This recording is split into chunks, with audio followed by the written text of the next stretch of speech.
everyone, and welcome down to episode 142 of the Down South Photo Show with me, Brendan Waits, here in Arizona, USA. And this guy, Cam Blake, also in Arizona, USA. G'day, Cam. G'day, Brent. How you going? Very well, thank you. We are into day 7, 8 of our 10-day trip. This is day 8. Day 8, which is a part rest day. Yep. As we get photos taken by number 1 ticket holder, Mel. We have the number 1 ticket holder, Mel. If he hangs around long enough, he may find himself in an episode, but we'll see a little later on as we go through. Yes. We're in Page. Yes. Page, Arizona. We have turned the page and gone from Utah into Arizona, where we are having a nice little day off a bit. We've had we did something pretty special this morning, which we will touch on we'll shortly. Talk on, yes. But overall, day 8, a couple of days to go. Finally get rid of Mel. He's been a pain in the ass the whole trip. But apart from that, it's been going well. It's been absolutely phenomenal trip so far. Hopefully you tuned in and saw episode 141 where we kicked off in Zion National Park. This episode we're going to run through a few of the other locations that we went to. Talk a bit about the trip on the whole. We've got a few other things that we want to talk about this podcast as well, so stay tuned for that. Here we are by the fire. How good's our new set? Yeah, the production values while we're on the road are actually higher than the production values when we're at home. We've done all right. We've had the backdrop of Zion, and now we've got the backdrop in Arizona here with this beautiful fireplace. In the, what are we in? We're in the Country Inn and Suites. Country Inn and Suites in Page, Arizona. Yes, it's very good. Yeah. So far, the trip's been nothing short of amazing. The locations that you and Dan scouted last year, they're paying off a bit, aren't they? It's bearing fruit because at every turn, yep, there's just jaw-dropping landscapes in this country. Now, I must admit, maybe I had preconceived ideas about this part of the world, and I wasn't so sure. You see all the photos, but of course you never get the idea until you put yourself in it. No, I was the same. Like, I researched this before we came last year for the scouting trip, and I'm like, that looks pretty cool. That looks pretty cool. That looks like a nice spot to go. Yeah. And then you get there, like, that's really cool. That's a really cool spot to go. So yeah. I think for me, it's the size of the place, the scale.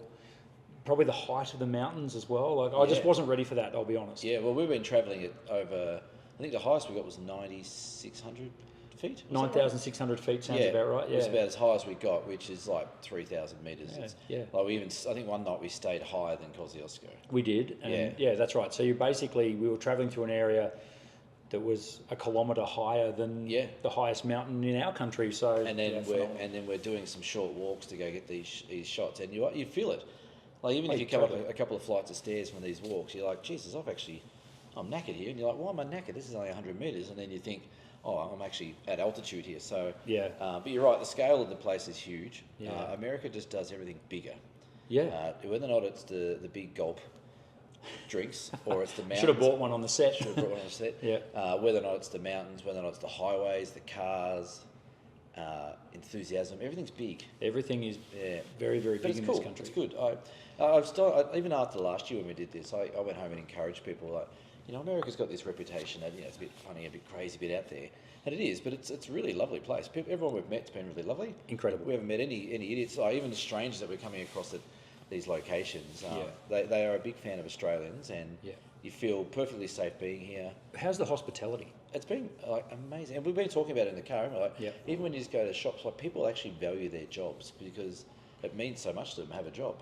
It does feel that way. Yeah, all the servers we've had, all the waiters, like Scott today at the Antelope Canyon. He was brilliant. They're all just great, and yes, they work for tips, but maybe that's a good thing. I don't know. Yeah, I guess so. I'm not sure. I mean, I think it's taken me a week to get it and to be immersed in the culture. Yes, but now we've been here for this long and being immersed in this culture, it's just been absolutely phenomenal. So if you do hear a little bit of background noise, we are in a hotel lobby. So we're doing a video in the foyer. There's people walking through, but that's fine. I'm sure they don't mind. I'm sure they don't mind. But it's just been great. The hospitality's been really good, and I keep forgetting that you've only been here for a week. Yeah, this is my first time in this country. That's what I mean. I came here a few years ago with Lisa and one of our kids when they were younger, and I came here last year with Dan. And to me, it's starting to be quite familiar, but I keep forgetting that you and most of the other people in this group have never been here before, and I think it's easy to do when you've been to somewhere before and someone else hasn't been there. You can sort like I'm living my excitement. I'm getting excited. Like this morning was great. Yep. The drive yesterday was fantastic. So I get excitement out of that. But the most excitement I get and enjoyment is watching you guys go, wow, driving along on the 2As. You've said it a few times, like, well, this is shit, like sarcastically. Yeah, that's right. When we come through this massive like vista of a landscape, and so it's been really cool, and we're getting towards the end of the first trip. Yeah, well, what I thought we might do on this pod is actually just go back. So we got you up to Zion in episode 141. Yes. Yeah. So I thought we'd just break down the last few days and just walk people through where we've been. And also, please, by all means, take notes. I mean, if you're thinking about coming to this part of the world, whether it be with this guy on one of his trips or even travelling on your own, take notes of what we talk about, because the locations within the national parks themselves, you've got to sort of scout these spots, which you obviously did. Yeah. And you've got a smorgasbord. I mean... Well, this is the thing, for example, we went from Zion, we moved on to Bryce Canyon. Now, Bryce Canyon's not a big park in the scheme of things. At all. It's literally one road along, mainly one road along a ridge, which has probably a dozen different viewpoints. But when we came here last year, we had literally a day or two to look at it. It was minus 10 degrees under snow. And it is tricky. Like these national parks are big places, so to find the spots that are going to work in the limited time that we have on these trips it's a bit of a challenge. But so far, everything's worked. So we went to Zion. We went across to Bryce Canyon, which is maybe 2-hour drive from Zion. Yeah. And we got there that first night. It was a bit, we didn't have much of a great night in light wise. Yeah. But we had those cool clouds come through. We had some really big storm clouds come through. We did. Which made it really interesting with all the hoodoos in the foreground with these big mountains and clouds. In The geology of Bryce Canyon. Yeah, it's crazy. Can we talk about that for a minute? Like you're looking out over, it feels like an ancient landscape. Yeah. And you can understand why it's held so nearly and dearly to people in this country, because it's just jaw-dropping. You're looking, you're actually sort of rubbing your eyes and, am I seeing what I'm seeing here? Yeah, it looks painting-like. Incredible. And it's not just the layers this way, it's also the layers this way as well. And from a photographer's point of view, it's just endless. The amount of compositions and things you can make up is just... It's almost like we're doing almost 6 national parks here. Yep. You could almost do a month in each one. And as a photographer, comfortably. Yeah. So big shout out to Tim, who's on our trip at Bryce Canyon. We got up that first morning. We only really had a sunset and a sunrise at Bryce Canyon. We got up in that morning to do sunrise, and it looked like it was going to be a bit of a fizzer. And there was a few of us that wanted to go for a bit of a walk down into the canyon, and there was another group that was happy just to sit on the top of the canyon doing shots. Tim was insistent that we go out and go down for a walk, and I'm like, oh, it's raining, it's cold. It got really bordering on snow. Yeah. And we went down into the little canyon. We did the Wall Street Canyon Loop. But we got halfway down and the light just kicked off, and we're like, okay, cool, this is great. Yeah. And then you guys at the top, you guys went back for a brekkie, but then came straight back out. Yeah. And you got some great light all and locations along the top there as well. If you do if you go to Bryce Canyon, the walk that Cam was mentioning, if you're limited for time though, my recommendation would be the drive deep into the park. Yeah. Basically almost to the end. We didn't quite get to the end. I think it's about a 20-mile drive in. I think it is, yeah. But along the way, it's just dotted with all these incredible vistas. Like we just get out of the car, like literally out of the car, walk 5 steps, and it's this archway, or it's a shot down the canyon with it's like a single hoodoo with this epic view behind it. Yeah. Or you've got the the pine trees, and at the moment, of course, we happen to be here during fall colour or autumn colour.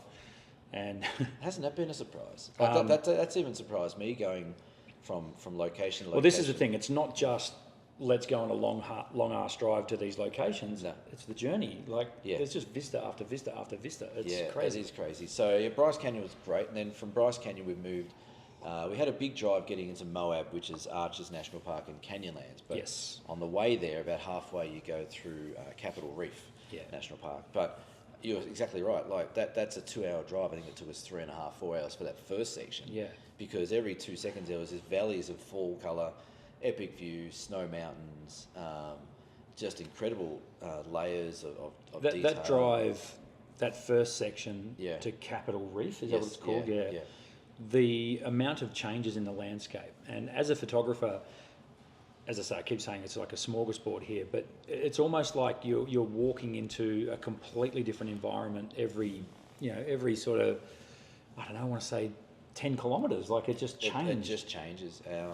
I know I had Monica in the car for that day, I believe, and every corner was, oh my God, look at that yellow. Yeah. It became a joke. It's like, oh, Yeah. look, there's another river of yellow. Remember that one stop we did as we came over that, there was a big lookout, which looked with the road snaking down. That was great. And we did a shot from there, Yes. and you could see for miles into Utah. Yeah. And about 5 minutes down the road, we came around this corner. There's this valley and river of just gold as far as you could see. And Yeah. we pulled over, and everyone just got out and went, oh, good, okay, some more yellow, but oh my God, how good is the yellow? Yeah. So that was a bit of a surprise for us. Like, we were here a bit later last year, but I think we might have hit the sweet spot for that colour on this trip. Definitely. It's been really good. So then we made it to Capitol Reef. Capitol Reef had a few roadworks things going on. The main scenic drive was getting a bit of work, so we didn't spend as much time there as we probably normally would, it's only a drive-through section of the trip anyway. Yeah. And then from Capitol Reef, we moved our way out back into Moab, and got into Moab a bit late. So Moab, for those of you playing along at home, it's kind of like a central town right in the smack bang in the middle of the Arches and Canyon lands. I mean, the Arches National Park, I mean, I don't even know how to describe it. Like, we'll obviously, over the journey, we've been putting photos up here and there, and we'll no doubt keep sharing a few through our Facebook page, etc. But to see that in person, it was humbling. It was so good. And you guys, I was held up a little bit in Moab, but you guys went in when the light just changed. Yeah. And it kicked off with that storm that came through. We had storm clouds behind these orangey red arches, and we let the guys do a bit of a walk down from one lookout to another lookout. And it's only a kilometre. Yeah. And I said, look, give yourself 15, 20 minutes, take your time, just walk your way down through this little valley and we'll pick you up the other end. I went looking for them because they were like, this is incredible. There was puddle reflections, there was like storm clouds coming through, there was all these like bits of light hitting these big towers. Yeah. It was incredible. It was totally different to the last time we went there and we scouted. And then that rest of that day, we spent an entire day in that one national park. We came out quickly to get some supplies, went back in, and we got a sunset, which literally, again, this is another great tip as to why you don't run away from a sunset. If you don't think it's going to happen, don't move, because we were all looking at it going, it's going to happen. We didn't know where it was going to happen, but it was going to happen. We could see the light was going to be there, and then it just picked up the top of these arches, and it was just fiery red for about 2 minutes. And that's the thing, like, it didn't last long. No. It was very fleeting, and it was all over. Yeah. But there was also something cool about then piling back into the car and descending back out of Arches at dusk, and seeing sort of nightfall over the valley as well. Couple of things if you do come through this area. National parks passes are essential. You cannot get in without one. That's right. And I learned something today on this trip as well, that some of them you need a reservation to get in there as well for a certain period of time. So keep an eye on that when you come over. Depending on what time of year you come over, you might need to also reserve a spot, which is like a little pocket of time you can go. Yeah, it's like a window. So Yeah. and that was at Arches. We had to do that. Arches, where you have to actually book your time to enter the park. And once you're in. That's fine, but you have to actually book a time, an hour block. So, like between 10 and 11, for example, that you know you're going to be in there. Yeah. Sunrise and sunset, you don't have to, do you? They sort of close at about 4 o'clock. It was from 7 o'clock in the morning till 4 in the afternoon. It's a bit like Cradle Mountain at home, actually. When the buses shut down the road, it's between 8 and 5, and then anyone can go in and out. So but Arches is incredible. Then we came back. We had a beautiful couple of dinners at the Moab Brewery. That was really cool. Shout out to those guys. Yeah, they were phenomenal. Yeah. Now we need to do a shout out to a couple of people, don't we? Yeah, we've got shout outs for a lot of people. Not really. I remember there was a young couple that were doing the climbing in Arches. They didn't end up doing it. They'll know who they are. That was I had Emma and Caleb, who were from Idaho, and he was from somewhere up further north. They were actually going rock climbing, but they never did because the sandstone gets compromised in the weather, so they didn't do it. I'd like to give a quick shout out to, I believe his name was Kevin, who was our chopper pilot.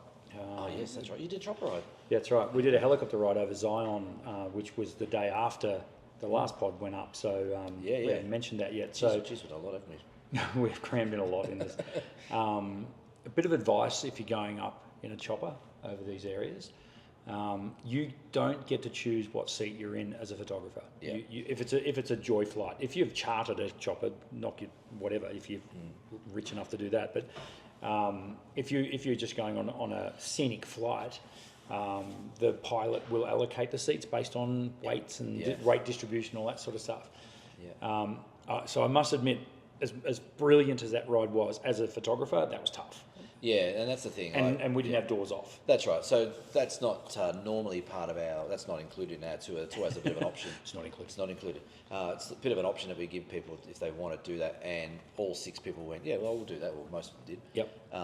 But that, yeah, if it was included in a tour, then it would definitely be something like doors off and limited people, so everyone gets a seat. But it was a bit of a last minute thing, and let's put them up on the chopper over Zion. But so that was pretty cool. Yeah. So then we got to Moab. We did all the arches in Canyonlands. We went to sunrise that next morning at the Mesa Arch, which was again, it's another amazing. Canyonlands overlooks Moab and the La Salle Mountains. Yep. And the arch lights up underneath at sunrise. Now, I wasn't aware to a point that you didn't necessarily need direct sunlight to get that glow under the arch. It's any sort of light will set that arch off. That's what blew my mind. We sort of came around the corner and you could see the arch. Yeah. And the thing was glowing. It was like they had LED lights under it. Yeah, we made a joke, didn't we? Like, oh, they need to change the colour temperature. But the rock was glowing. Yeah. And there was no sun. No. The sun hadn't risen yet. No. And it was a cloudy sort of morning. Like, the sun was out a bit. But, again, more advice if you're coming here is with the national parks.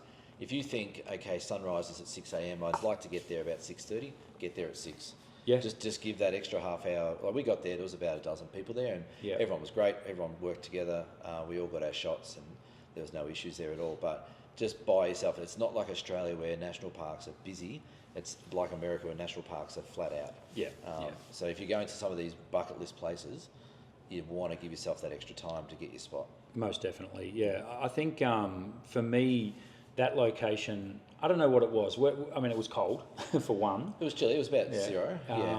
The vibe there was amazing. So there was a lot of like-minded people, a lot of photographers there who wanted to just chill. And I mean, there was a guy there who had an ultra-wide-angle Canon set up. I reckon he would have got there like at 5 a.m. or something. He'd been there a while. He was right at the front. He had like an 8mm on. Yep.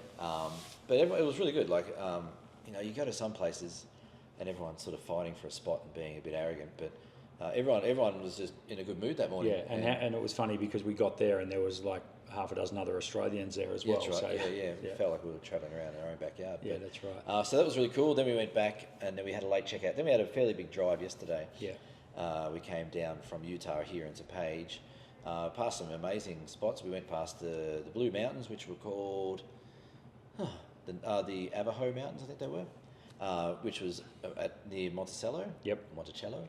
And then we came past that beautiful blue lake. There was like this, like almost a glacial lake with just deciduous trees all around it. That was pretty cool. Yeah, and big snow-capped mountains behind. Yeah. And then we got into the Monument Valley and the Valley of the Gods. Well, Valley of the Gods first. Yeah. Valley of the Gods, Forrest Gump, and then it was a big day yesterday. Did anyone run up Forrest Gump Drive? Someone might have done the Forrest Gump run. They did it very well. And then into Monument Valley for sunset last night, which, like that afternoon yesterday, was one of the best afternoons of the trip. I actually think, I kind of feel like the last 24 hours of this trip, I've got my best shots. Yeah. Now, whether or not that's because I'm in the rhythm or just because of the locations. Yeah. I think definitely Monument Valley and the Valley of the Gods. Now, that one was a surprise to me. Maybe I didn't read the itinerary properly. Wouldn't be the first person. Wouldn't be the first time that I hadn't read an itinerary. But we sort of turned off, and so Cam's in one car, I'm in another car, and 5-Star Dan's driving the other one. So, and we're sort of in that order. And I was like, oh, where are we off to here? We ended up to a dirt road, and then we just kept on going. And drove, I want to say, maybe a 30-kilometre loop. Yeah, it's 17 miles. Whatever Oh, there you go. So about 30k 30 roughly. And some slightly sketchy parts of the road here or there, and you certainly wouldn't want to go up there when it's wet. No. They had a bit of rain come through just before we got there. But Dan and I, we scouted about a kilometre last year. Right. And we just went, this will do. We won't waste our time. We'll just and I wasn't sure if we were going to go all the way through the loop and just turn back or complete the whole thing, but in the end we just decided just to mosey on. We had time up our sleeve. Yeah.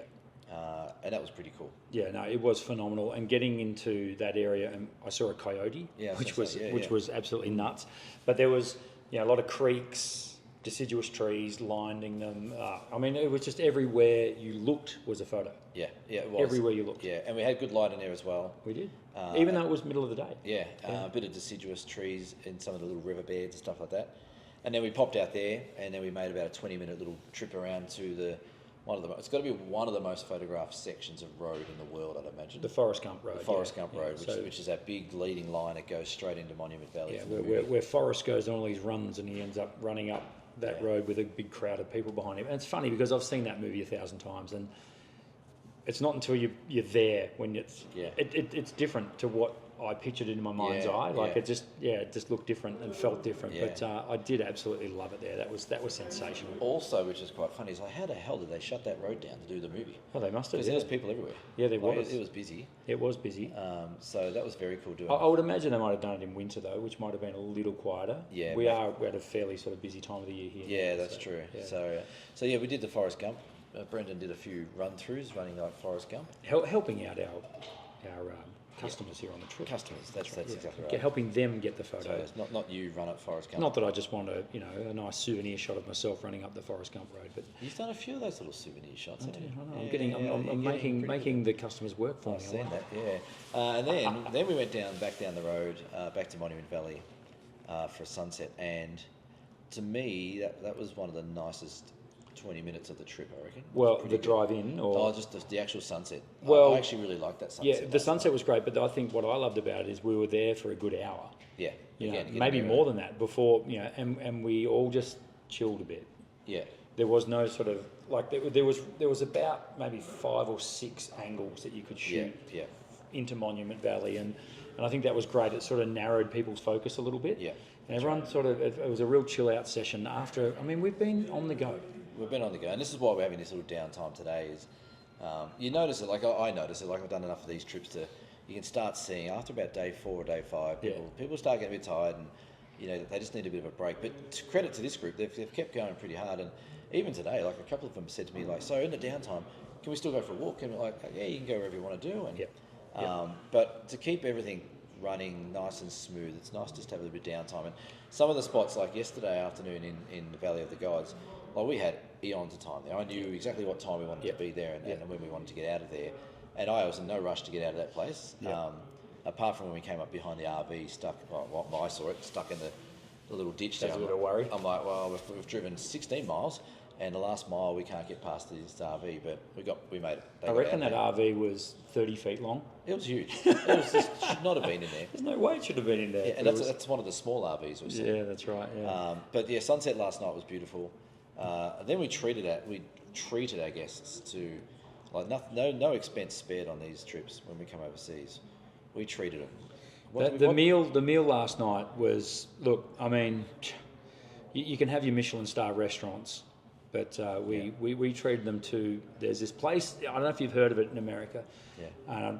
Is it in Australia? Might be. Yeah. Forgive me if I'm saying it wrong. I think it's I don't know, McDonald's or something. McDonald's is something like that. That's got these funny golden arches out the front. Yeah, well, we thought because we're in Arches National Park the day before. That's what we thought. Yeah. We'd treat them to this amazing. They do these French fries. Yeah. I'll tell you what though, in the last hour I've been paying for that. We might have to take a break in a minute.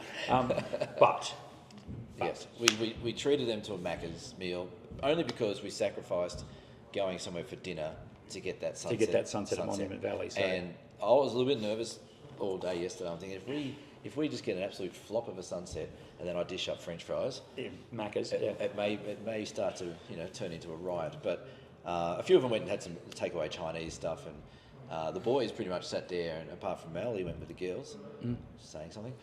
So we had Macca's for dinner. And then we got into Page last night. Did you see the temperature on the car last night as we're driving along? It got zero. It got down to -4.5 on my car. Yeah.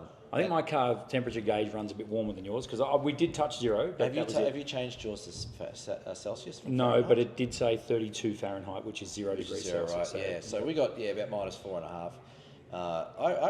That was one of the best drives I've done on the whole trip. It was 2 hours in the dark. Yeah. And I had Monica and I had Catherine and Adam, and we just had the music cranking. Monica was headbanging in the front seat. Beautiful. She went back to I was going to say the 60s then, back to the 70s maybe, 80s. Yeah. 90s. I don't know. No, we had. So my car runs on the best sound in the world, which is the sound of silence, and I think my punters appreciate that we don't do any music. We have a bit of a chit chat. Yeah. Last night I rolled out a few jokes. That was more just to keep myself awake while we were driving. But yeah, no, it was fun. But look, Cam, let's just cut to the chase. Yeah. This morning we went to Antelope Canyon. Yeah, you tick that bucket. I don't think I was quite prepared. To be honest, I hadn't sort of really given it much thought that how much of a big ticket item Antelope really is. Yeah. Our guide Scott, who was just sensational. The bus we went in was a lot of fun. There was. Define fun. I was in the front seat. They were all crammed in the back, so it was fun.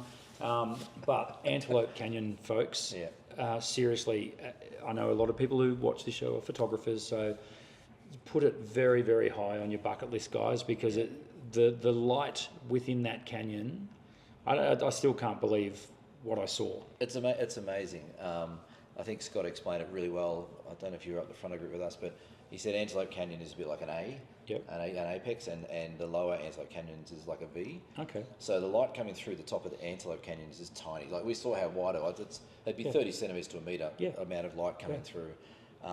It is incredible, and definitely put on your list. Book in early. Get to make sure you book online. We went with the Antelope Canyon Tour Group, which there's a couple of them here, but they're the main ones, and they're fantastic. But great. Yeah, we went there. We scouted that last year, and it was funny. We weren't actually looking at putting this on the tour. We were just going to do U-turning back around, and then I looked here. I'm like, oh, that Antelope Canyon's only 2 hours away from where we're going. Why are we not going there? Yeah. So, and the way they do it, they put the groups through and they space them out. Like I think we had 14 in our group. Yeah. We had which was 11 of us and 11 three of us, others. three other people, and like we had plenty of times at each time. We set the cameras up on people's settings to be able to just sort of shoot. How long do you reckon we're in the canyon itself, in the darkness for? Oh, 45 minutes? Yeah, maybe. It was the fastest 45 minutes of my life. Yeah. Like you just get lost in time because you're just looking at this incredible light. Yeah. Like the light in there was nuts. And in a sec, I'm going to go through the gear that I use to take most of my shots in Antelope, as we have more people checking into the hotel. Yeah. But yeah, it exceeded expectations. Really, really could not get enough of that place. Yeah, it's an amazing place, and you're right. Not only the light, I think I appreciated it the second time I've been through it. The texture that's in there, the texture on the walls, and there's little bits of like tumbleweed, and there's bits of logs from flash floodings and stuff like that. Yeah, that's what I like too. It wasn't just all stone. No, it was, no, that's right. You know, a bit of log had fallen in, as you say, a tumbleweed. What about the pile of rocks? And the little pile of rocks, the like little rubble of rocks. Even the sand path through there is really cool. And there's the good thing. It's a little bit like shooting in the forest that I say to people is shoot like you're a vampire. Stay out of the direct light. If you stay out of the direct light in that canyon and don't have any direct light through the canyon roof, you just get that incredible orange colour the whole way through. Absolutely, yeah. I don't think anyone in our group walked out of there and went, that was shit. No, I think everyone walked out of there and just went, wow. And people have been posting up shots on our little... Well, in 45 minutes, I took 175 images.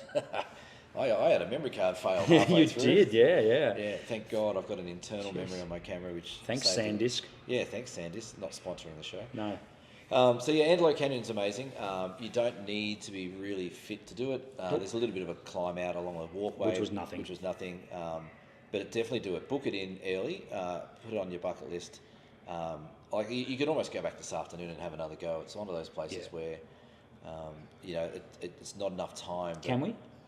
I'll be back here in a couple of weeks. So it's an amazing spot.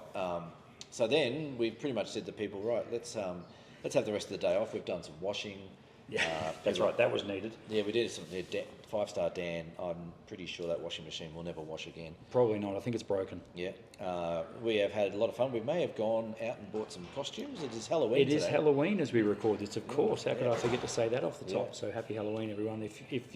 We are in the land that actually celebrates it, so we can... And they celebrate it. We're going to a Halloween festival tonight. We are. And as perfectly organised as I am, we are here in Page at the Hot Air Balloon Regatta is going on this weekend. Yeah, that was completely planned, right? Completely planned. We won't be seeing them light up at night because that's when we're leaving after we leave tomorrow. But tonight, yeah, we're going to go have some dinner, and then we're going to go walk around a bit of a market stall and festival. Yep. Take our cameras and maybe do a little bit of street photography, night photography, Yeah. stuff like that. Well, I thought, Cam, with that in mind, talking of gear, I thought I'd actually show you what I've brought with me. So this is my low pro camera backpack. Oh, that's lovely. And in here, I'll try not to drop everything you're going to catch.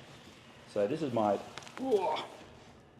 setup, starting in the front here where I can keep my passport and cash and stuff like that, charging cables and things like that in here. So as you can see, I'm carrying 1, 2, 3, 4, 5 lenses and 2 bodies. So I've got this is my main shooter, which is the, you guys know, that's my Olympus OM5.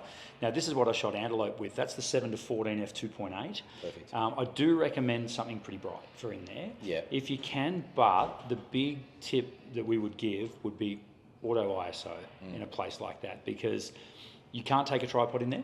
No tripods, no backpacks, no nothing. So this setup didn't come into the Canyon, just this did. So that was all I took, and I'm so glad that I had that 7-14 available to me. So that was super wide angle lens, auto ISO, and the brightest lens you can get is always good. So just briefly, that's my EM1X, and that has my 100-400 lens. That has come in handy so often for tight landscape, for landscapes within landscapes, big zoom landscape, birds. I've got a couple of shots of condors on that bad boy, so I was happy with that. Yes, in Zion, yep. And then this afternoon or this evening, I'm going to be able to put this little guy, which is my ultra thin Panasonic 20mm f1.7 on the OM5. So nice and bright. Even know it's there. Well, nice and bright, and you know the Olympus can handle, you know, the low light shooting with that f1.7 lens. It should be a lot of fun. So hopefully we get a bit of low light stuff. I've also got my macro lens, which hasn't actually seen the light of day yet. So that might have been a miss springing that one. That might upset a few viewers. Okay. Yeah, one in particular. And the other one I've got here is my trusty 12-200. You've had that on a lot. 12-200 has been really handy, just when we're walking around. Yeah. Look, the main thing is that I'm helping other people take photos. So when I get it, so once that they're all set up taking shots and I get a chance to get my shots going, this is the kit I grab. I've also got my little Leica film camera in there and some spare film. I've actually only shot about 3 or 4. We're still not going to get through that roll of film, are we? In here, no. In here is also what we're recording on now, which is my DJI Pocket 3 as well. And as I say, my low pro backpack, and carrying a tripod as well. I've just got a fairly simple little 3-legged thing tripod that I carry with me, which seems to be doing the job, and haven't actually used that much. Yeah. Only for the sunrise stuff, really. Yeah. I obviously misread the memo about bringing your gear down. I just brought one camera. It's fine. Not the whole lot. It's fine. I was having a snooze. Let's have a look at what you've been rocking with for most of the time. I've had my Leica the whole way. I don't have anything else but this Leica. So this has got a 21mm 1.4 on it, which was great in Antelope Canyon. It was. Could be really bright. 1.4. 1.4 21mm. This is all manual focus, so it's a bit tricky. It's a very slow camera, no autofocus. I've had a memory card fail in this, which has been great. I've also had it shut down a few times. And you also, we got back to our room after your Bryce Canyon walk, and Cam was a little pale in the face. I pooed my pants, didn't I? We got back and I'm like, I've lost all my photos. I can't see them anywhere. And you're like, nah, they'll rock up. They'll be there. I'm like, they're not there. So if you are traveling overseas with a camera, be sure to maybe reset the time and date of your camera. Was that what happened? That's what happened, because my camera was still on Australian time, so when I was importing my photos, it was importing them on Australian time. Yes. So, and I'd had something else where I put photos in, and it buried the bunch of photos from Arches like 5 hours previous. It shuffled it before. It shuffled them back instead of putting them at the end, of putting before the that's last. right. Okay. So when I sort by date taken, and date taken to this was 5 hours before what time it actually was. So. But also, I've also got a 50mm f2, which I'll probably use tonight. It's a little lens. Yep, that'll be fun. And I've had a 90mm f2, which I've used for some of those sort of in-depth So, things. Manual focus. And when we were in Antelope, were you shooting much at 1.4? I mean, you probably weren't. No, I kept it at 2.8. Yeah, cool. Just because I didn't want it to be so narrow. That's right, you would misfocus. Yeah, so I kept it easy to do in the dark. Yeah. The one thing about this camera, which is very impressive, is the ISO noise. Yep. I can shoot this at 6400 and it's very, very good. Yeah. So I kept it on auto ISO, confident that I could probably go a bit higher than most. But yeah, it's been good. Like I said, it's had it has this little twerk that the M11s have. This is an M11. And every now and then it just stops, and you got to take the battery out and put it back in, which is crap for such an expensive camera. Yeah. And then the memory card had a bit of a oopsie today. Yeah. But it's been good. I'm happy with the shots I'm getting. Again, we're sort of helping people and snapping in between, which is what we sort of do. Yeah. But it's been good. I've enjoyed it. I must say that was one good thing about Antelope was we sort of, you mostly worded everyone up well before we got in there. Yeah. These are the settings. Yeah. Let's go. Yeah. And because we got sort of spaced out a bit as well, there's no way we could have stopped and given a lecture on you need to the settings now. That was just wasn't going to happen. No, you're on their time zone. But really, like, it's pretty straightforward. It's auto ISO, 2.8 or something like that. Autofocus on the middle and just point and shoot. Yeah. And like I said, it's more about positioning, which is what Scott did really well today. He was Scott was great. Scott, I get the feeling he's a bit of an amateur photographer himself. Yeah, he gave us some really good tips. He said, look, just try and stay out of that direct light, because you're going to get those highlights blowing. He almost spoke the language, didn't he? He did, yeah. So that was great. But I've been really happy with that. Apart from those little twerks, it's been good just to have something, when you're sort of walking around helping someone. I'm not a big fan of having a big backpack on. No.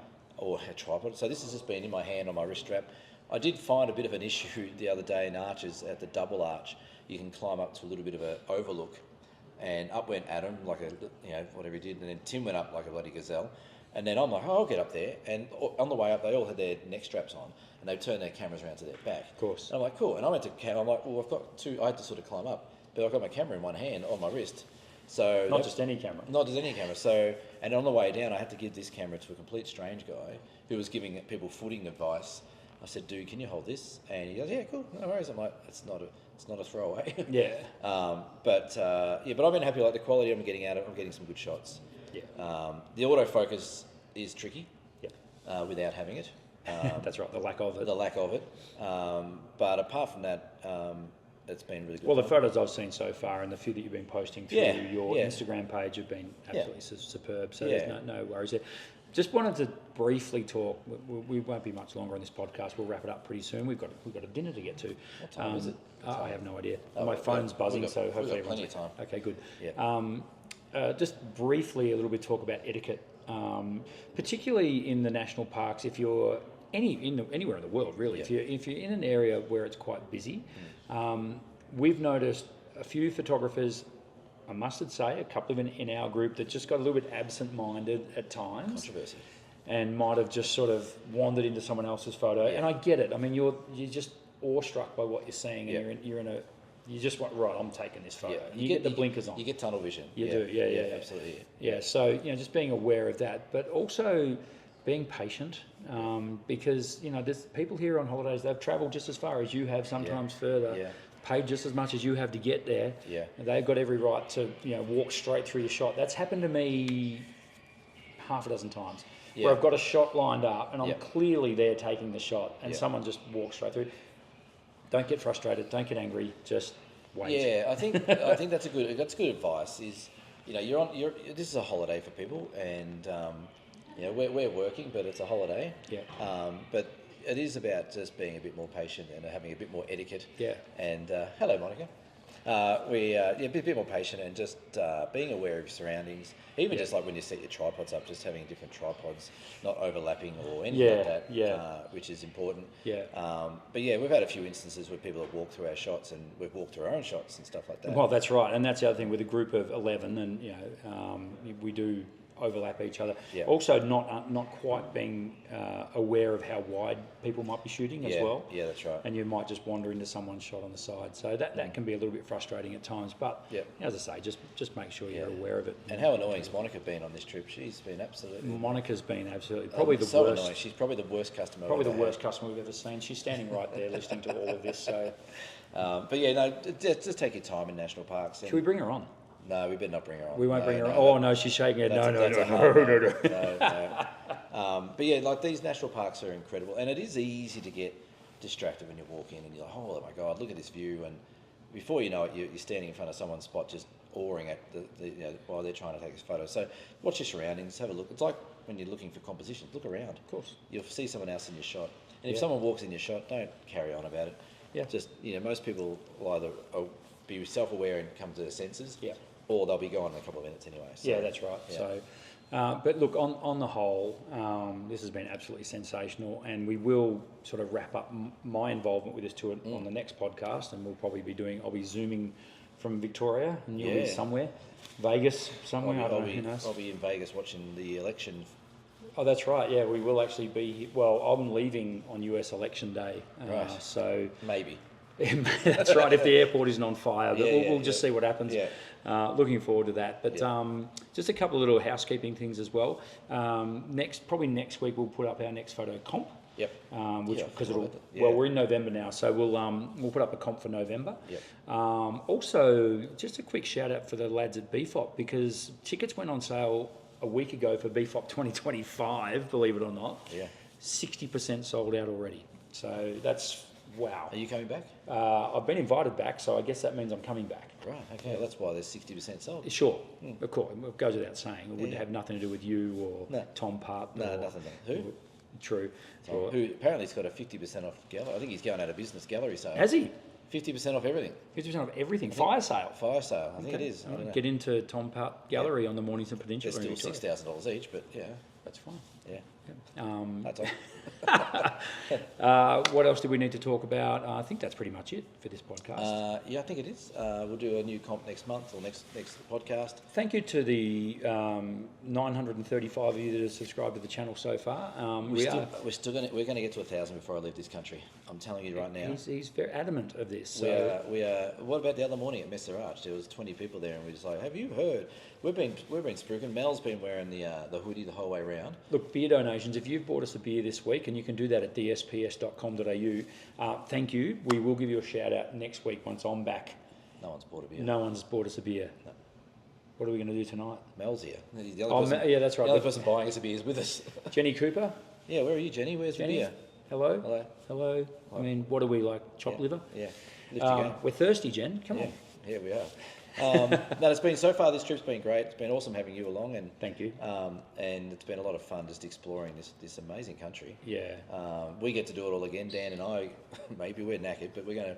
No, you'll have your little downtime. We'll have a little downtime in Vegas. Yep. As if that's ever been said. In well, one sentence. Your brother's turning up, isn't he? So my brother's going. He's on his way to Vegas today. I want to see a photo of your brother on a roller coaster. Would we get him on one? Oh, I doubt it. I doubt it very much that you get him on a roller coaster. But yeah, it's been a great trip so far. We've got the Grand Canyon to go. Yes, of course. We've got Hoover Dam on the way back to Vegas, and then we wrap up in Vegas. Yeah.